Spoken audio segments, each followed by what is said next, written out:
I just want to focus on those final lighting tweaks. I might break it up into two chapters, but the two things I want to do are add the lighting caustic here, that we see the nice pattern on the ground. And the other one is get these kind of nice, cool blue highlights we have in here. Just kind of adding more contrast. Overall, if we look at our current render, this was, again, the final render here, but if we look at our current state, there's not too much going on. We have all this just kind of orange, yellow material values overall. But we did add that blue light, but we're not into the scene to kind of get some nice cools. You always want to play off your warms and your cools. So we have these kind of cool colors over here. Might be a little too purple. We can always make that a little bit more turquoisey or lighter blue.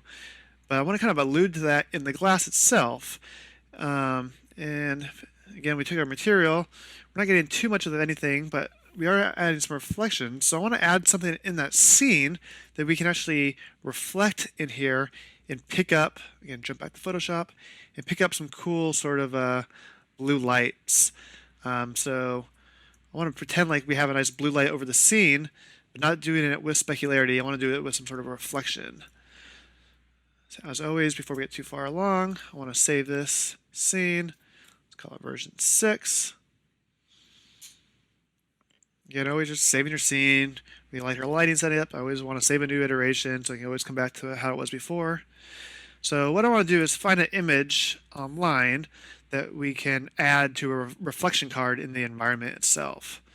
So I'm going to jump to my web browser here.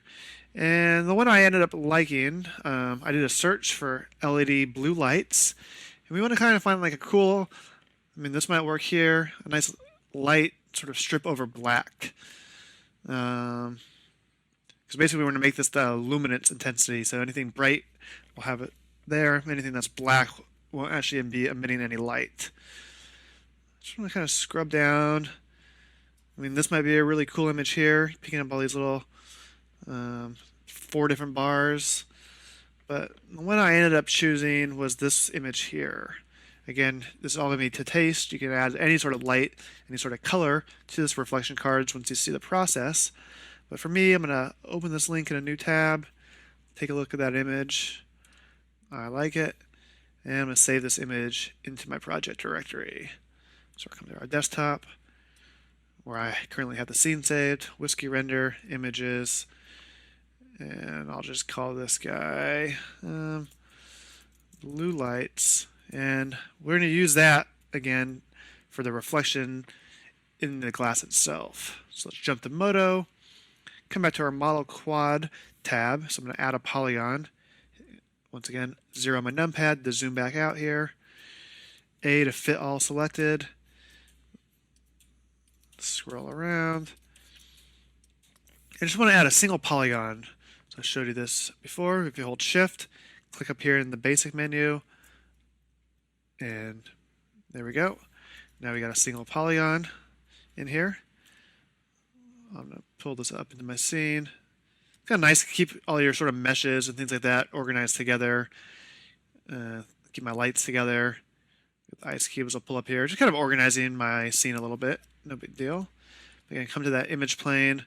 I'm going to click on it, the name itself in the item list. I'll call this ref card for reflection card. Then let's go again, polygon selection mode.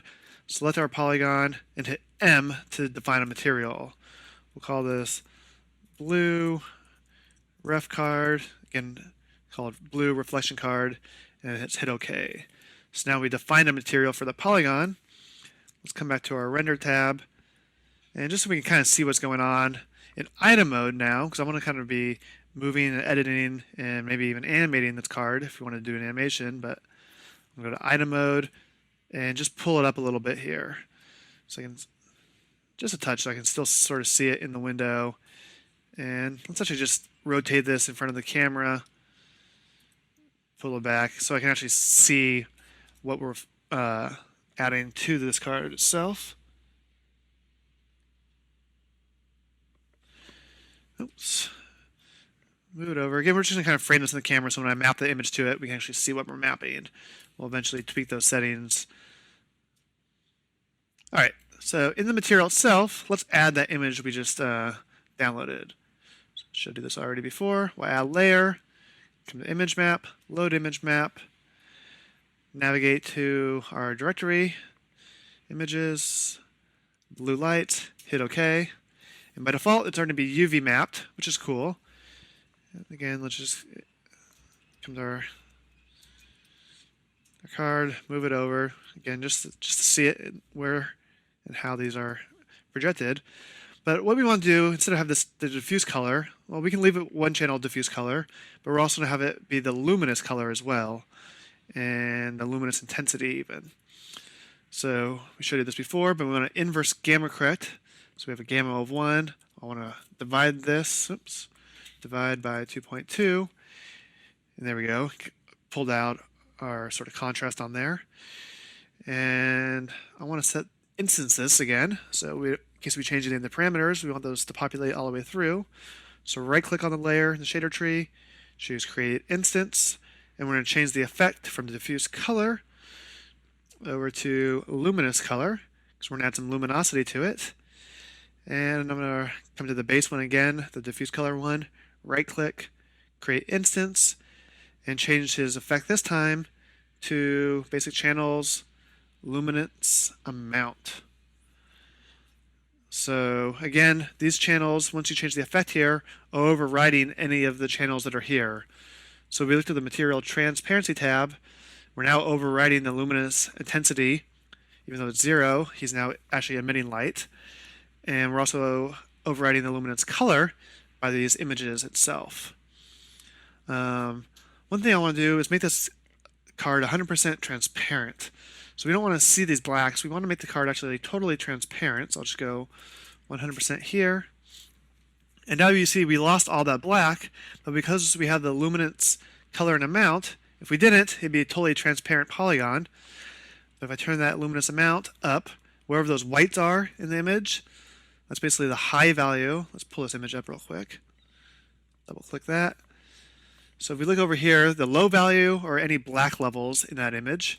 The high values are the whitest or the brightest pixels in that image. So we're saying the blacks in this image. That's why I chose a light over black material. Because basically we're taking the low value, the blacks, and we're saying don't emit any light. The high value, the brightest pixels in here, we're going to emit 100% luminosity. I'm actually going to bump this up to 150%, and you can see that just kind of brighten up those pixels.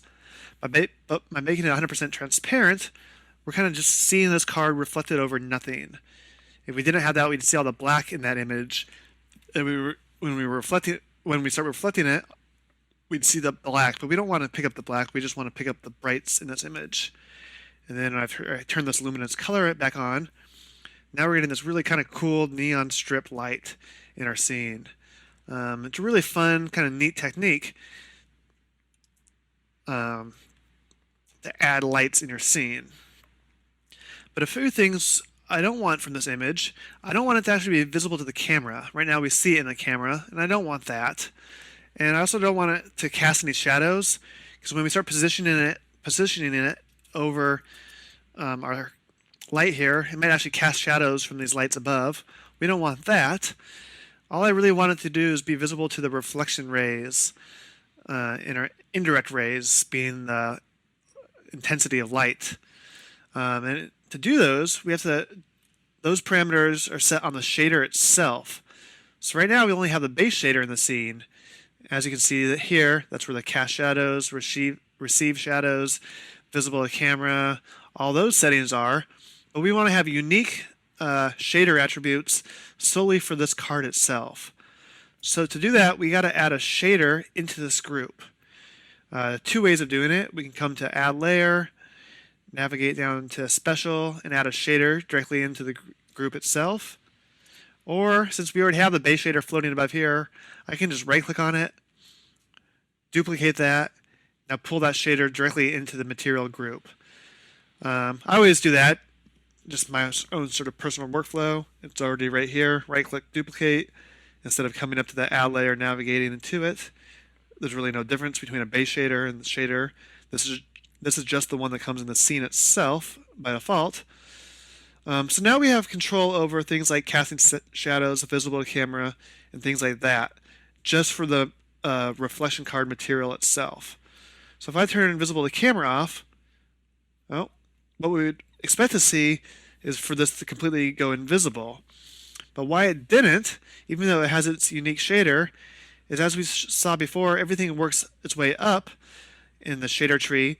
So the fact that this shader is sitting above and not masked or not in any group, he's sitting above every material, his attributes are overriding every shader attribute in our scene, even though we have our own shader in this material group itself. So if we want this shader to be in effect and not be overridden by this one, we got to pull that whole group above that base shader itself, or above the default shader we have in the scene. And now you can see it's not actually visible to the camera. We are seeing it visible to the refraction rays, so we're seeing it through the transparency of this. But as it was before, I'll just change the attribute now to visible to camera. Now it's still visible to camera, so we don't want that. All we want is not to cast any shadows. We don't want it to be visible to any shadows. We don't want it to be visible to the camera, but we do want it to be visible to indirect rays. So because we have luminosity, it's actually emitting some light into the scene. But I don't actually want it to be visible to the refraction rays. As you can see, they were kind of bouncing in that scene, creating some greens because the blue from that was mixing with the orange or transparency color and returning some weird green values. And I don't need it visible to the occlusion rays either. So all that light is doing right now, or that card is doing, is being visible to the reflection and indirect rays. But we don't actually see it reflecting on the card itself because he's positioned right behind the camera, or right behind, in front of the camera, right behind the glass. So what I want to do on that layer itself is start positioning it kind of above and to the side of the glass itself. And already, by just kind of getting it above the glass, we're starting to see it sort of reflect in there.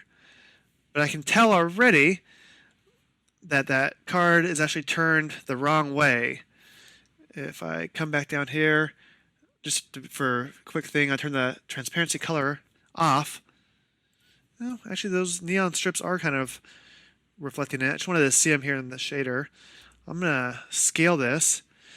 Now, right now, I want to scale it along the axis of the whole item. So I need to change my action center. Right now, it's set to the world axis, so Y is up.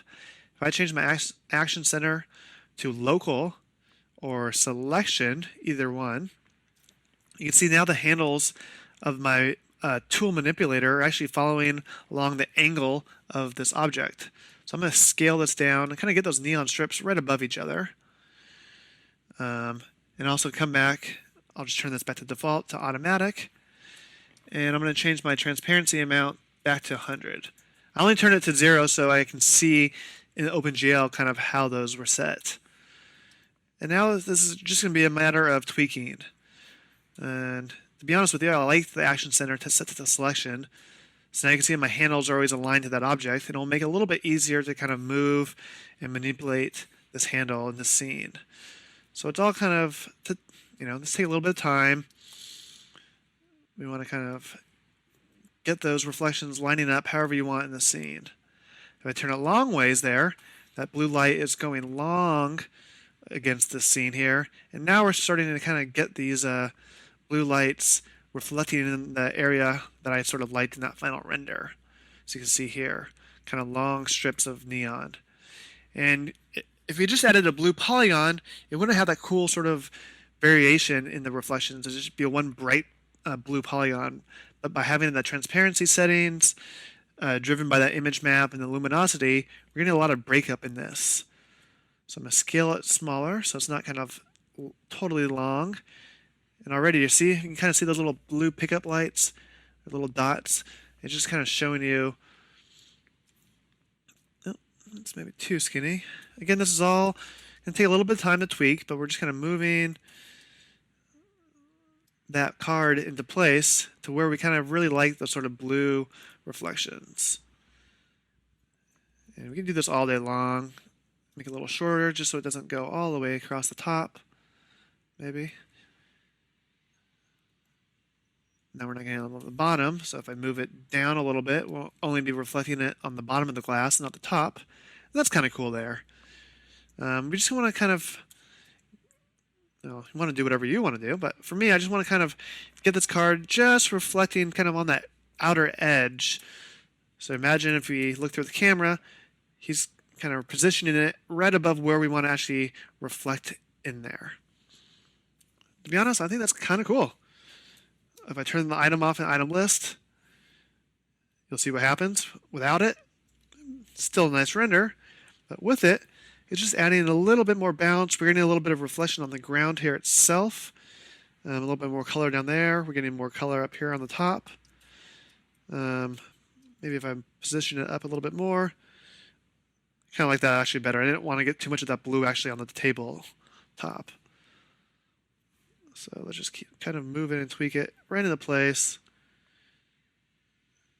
A little bit of blue down there, but to be honest, I don't like that too much. I'll scale it back again smaller.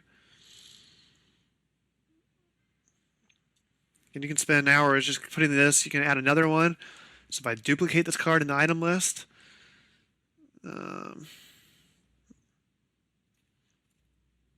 sorry, just right click.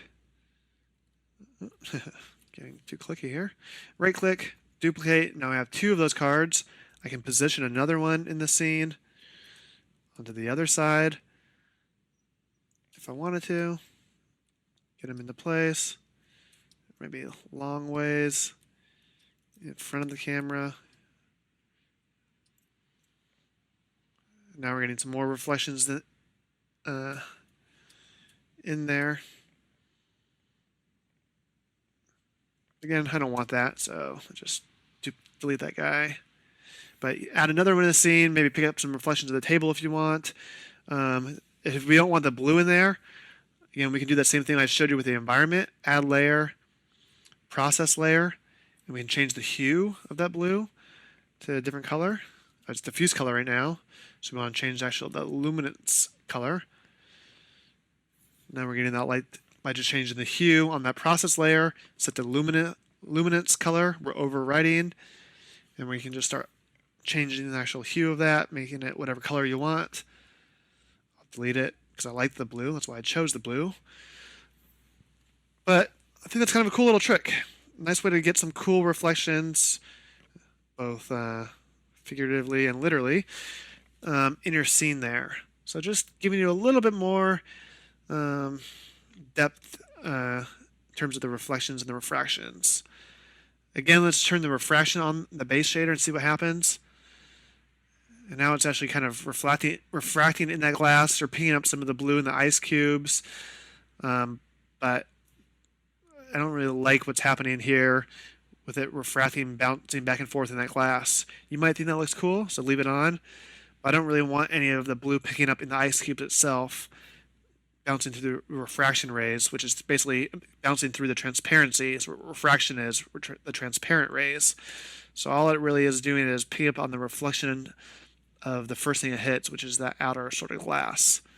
Anyways, I think that shows you kind of how to set up a reflection card, and by adding a cool image that has a little bit of pattern to it, is how to break up just a hard white reflection on there. So we'll call that good for this chapter, and the next one we'll start doing all the caustic rays.